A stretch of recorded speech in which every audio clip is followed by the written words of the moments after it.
Hi, everyone. My name is Anna Horn, and welcome to Feminist Noire.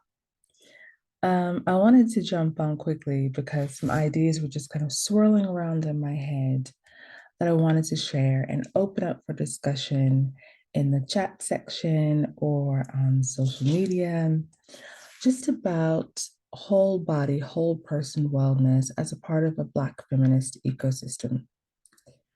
And if any of you tuned into the video last week, I talked about my experience and my mental health as a PhD student and how Black feminism gives me inspiration, centers me, and helps me come back to why this scholarship is so important to me and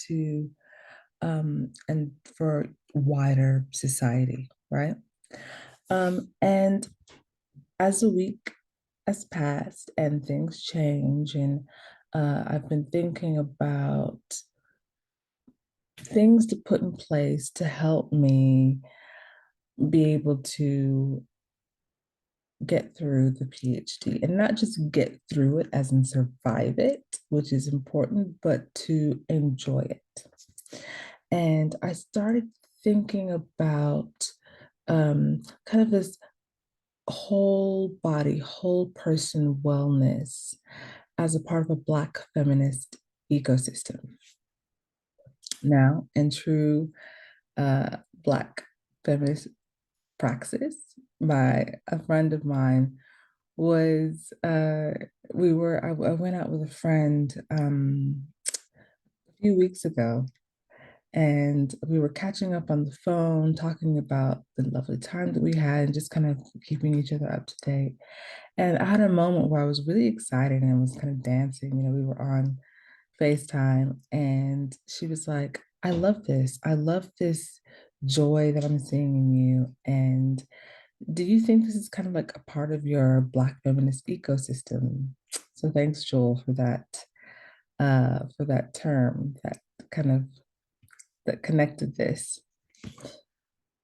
And the past week or so, I've been trying to develop a system that will help me and fuel me to be able to do the work that I want to do and I need to do to get through kind of the targets of the PhD, but also space to collaborate and to heal and to be well.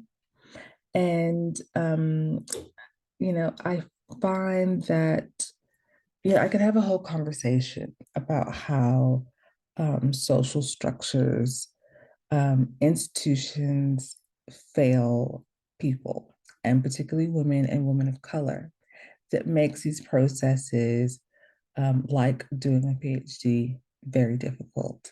A few friends of mine who have had babies during the PhD, this is not unique to the PhD process, I might add, but particularly doing a PhD and finding childcare and, managing finances and all of these things that have just compound that if I were a man, okay, and my family had a baby, wouldn't impact you in the same way. Let's just be, with breastfeeding and childcare, and we know that most often always fall on the shoulders of women. Um, but I was, and so with that said, um, where systems failed, I really had to consult and get counseling from friends, from people mostly who had no kind of official capacity for my for kind of pastoral support or for um, academic support or, health support because I'm, technically, still under, trying to, at one point got access from maternal mental health support.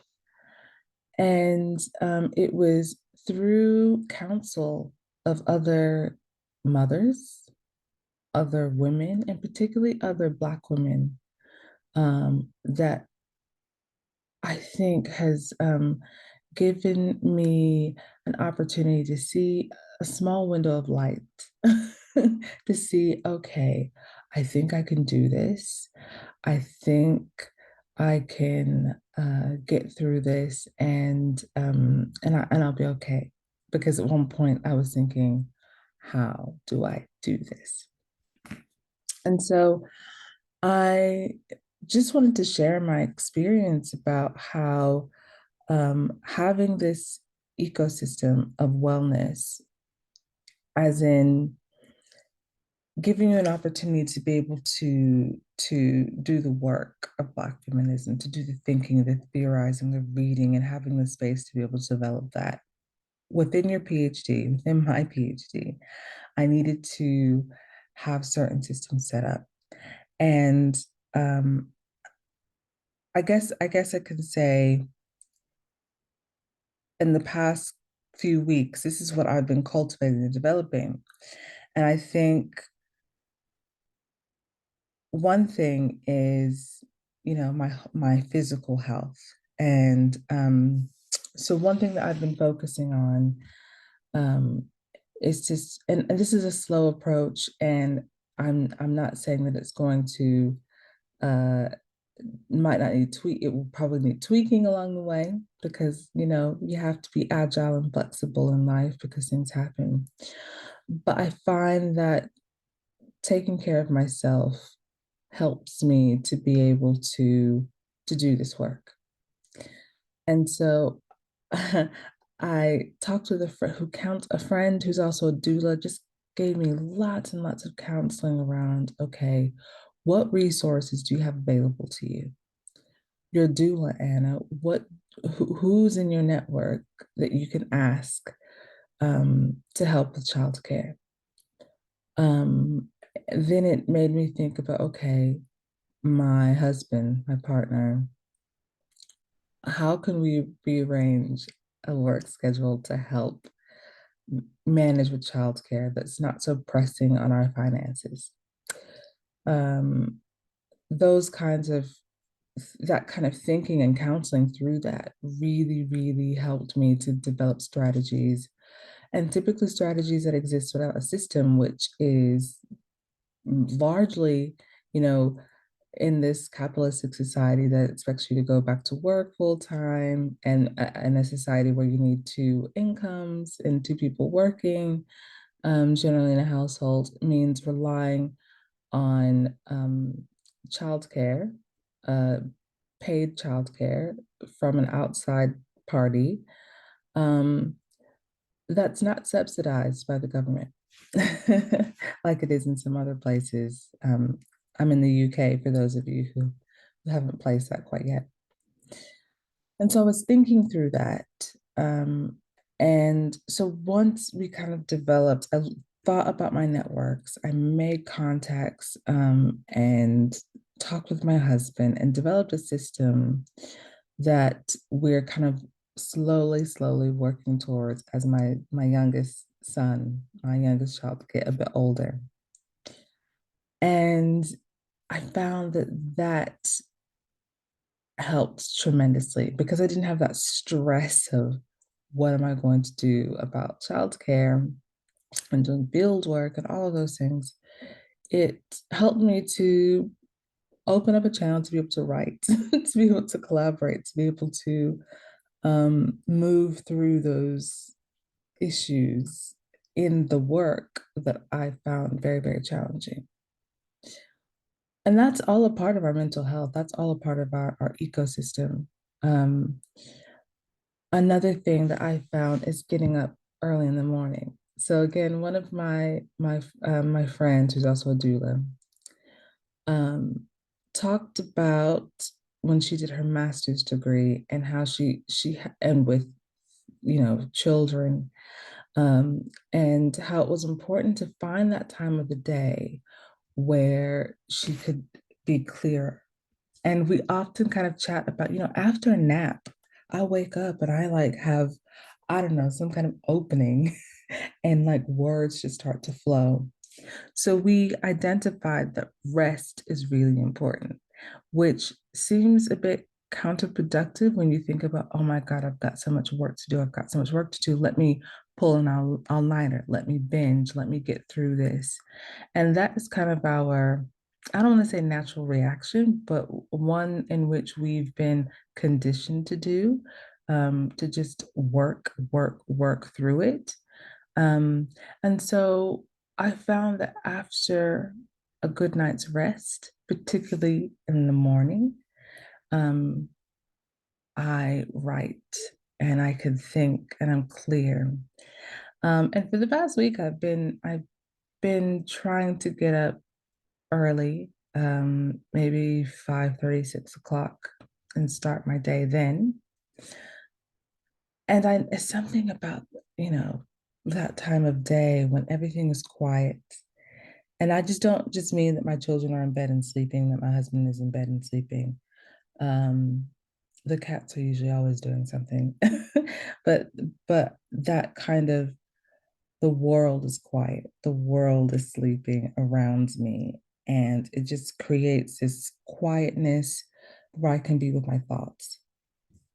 I also found that while I'm tapping into that quietness, um, not busying myself. So usually I would wake up and I don't know, check my phone or um, have a conversation, have a conversation with my husband about what we need to do for the day and I found that if I just don't speak, just hold on to that silence and that quietness, then it helps me to really laser in and focus on what it is that I need to do for the day. Um, and I found that really, really helpful and want to continue to practice that of just waking up, having a shower, kind of waking yourself up, but not kind of fully occupying your mind with all the stuff that you need to do. Another thing that lots of writers tend to use is the Pomodoro method. Um, and I found that this is true of not just writing, but just my work in general, of working in blocks and having blocks of rest built throughout the day. Again, with a 9 to 5 model, you work, you have an hour break, and then you come back to work again. And I've learned over the past, few years of doing this PhD that if I block 2, 3 hours of working and then have an hour's break or something like that, then and actually move my body and go outside. And I think this time of year, in the autumn, which is my favorite time of year, and with school starting back, so my daughter is back in school and kind of timing my work blocks around the school pickup and drop off. And when by the time I'm dropping my daughter off to school, I've already done about 2 hours of reading, writing, thinking, working anyway. So those kind of initial buzzings in my mind have been laid out and just going for a walk with my son and spending that quality time with him um, helps. And then coming back and doing a bit of work and just kind of having that alternating throughout the day and finishing earlier so that when my daughter is home from school, I can focus on her and the kids and family time.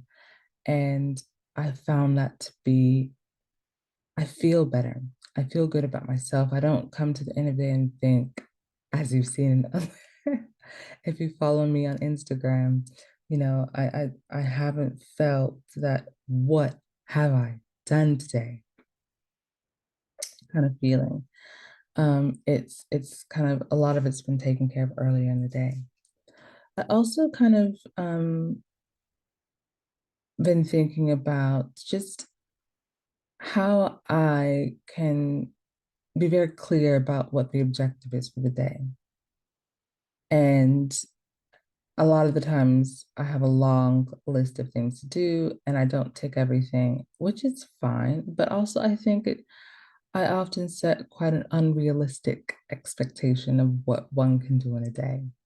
And I often find that is symptom of having worked in work environments that expect the world, expect the world of one person, and your workload is like this, and you have the time for like one human capacity to do this. And so being just a bit reasonable about, what is my objective for the day? What is one thing that I can do today? And that just helps me mentally feel good and chip away and actively chip away. Um, Another thing that I've found helpful is um, incorporating into this work rhythm is health. So, like my physical health. So, things like taking vitamins and thinking about my diet and what I'm eating and trying to kind of eat things that fuel me and make me feel energetic. And, I'm, and it is definitely a work in process. And I'm trying to nourish a postnatal body, a breastfeeding body, a body that, needs brain power like everybody does. And focusing on that and moving, as in, you know, going for a walk with my son, or on the weekends, having a bit of an adventure, a bit of a long walk in nature has really really helped. And I'll say this: so last week I went with another friend of mine who's a PhD student to Kew Gardens in London, um, and we spent the whole day there walking around, and I felt, you know I was just absolutely immersed in nature and things that were going, in the park, and we spent all day there, and just being there just lifted my spirits so much. And so I'll just kind of end here in saying that I think in order for me to live a Black feminist life, to be able to do the work um, of my PhD, which is, a Black feminist informed piece of work, that I need to take care of myself. And I know that people, and particularly women, mothers, hear it all the time of put yourself first. But I have to say that it is very, very difficult to do that when you're not well supported. And that is no disrespect to all of the people in my life who are loving and nurturing and caring, um, and who put forth an effort to support me in all of my endeavors of PhDs and motherhood and being abroad and all of those things. But I think as a society, it's a systematic issue of women, particularly women, being supported after they have children. And that takes a toll on the whole being, okay? Your mental, physical, emotional, spiritual health. And I know that we often are told to treat yourself. Put yourself first. Do you, boo? Like all of those kind of things, but they can feel quite empty when you don't have a system of support. And I've spoken about this, particularly with a lot of doulas, that, you know, it's one thing to have support, and then another thing, a meaningful thing, a radical thing, to have the support that you need. So people supporting you in the ways that you find helpful. Um, and so through counseling of a friend, a doula, not even the resources that are available in the system, the health system of counseling, could not get to the root of my aching. They could not support me in the ways that I found helpful. But through the counseling of a friend, I was able to unearth different pathways of support that are available to me that for quite frankly have come from years of establishing and developing relationships and wider networks. And it's something um, that wasn't available to me when I had my first daughter. You know, it was not available to me then because I don't think I realized how vulnerable I was um, being an immigrant, you know, who'd been in the country 2 or 3 years, didn't really have any kind of deep connections or friendships. No disrespect to people who I did my master's with, but it wasn't in the same. By the time I had my daughter, we were quite. Everyone had moved away. Everyone was starting their lives, and as a kind of newly married couple, having their first child, me being in another country, away from my family, and networks that I had developed over years and years in America, found really struggled, really struggled, and I think in ways that I didn't realize that have come up again in this pregnancy and with this baby, um, and I think it took some counseling for me to unearth what some of those relationships are that I have and can tap into, and you know I have a group chat of moms, and we were always strategizing, thinking of ways just to make the day to day easier. If it's just a bit of emotional support, if it's like there's a sale happening at this grocery store, you should get this veg box, like ways to make life easier.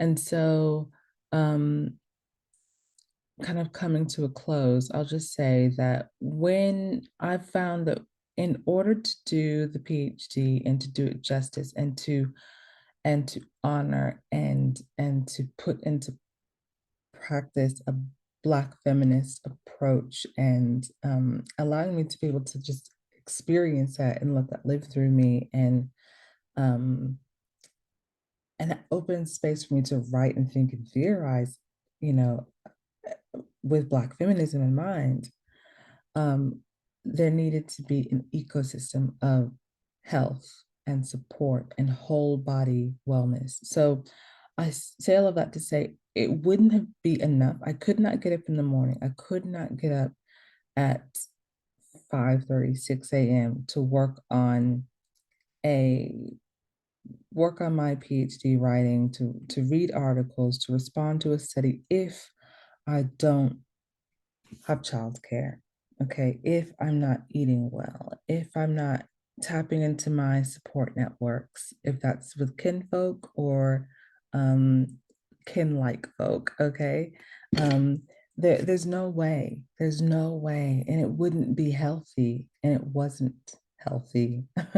um, and I found that incorporating my physical, mental, spiritual health into um, pr- into practice helps me to get through and to do the PhD and to do Black feminist work. So thank you so much for listening. If you are interested in Black feminism and particularly Black maternal health and motherhood, or if you just like a little bit of Black feminist chat, then please do subscribe to my YouTube channel. I'm also on Instagram and Twitter with the handle Feminist Noire. So thank you so much and have a good day.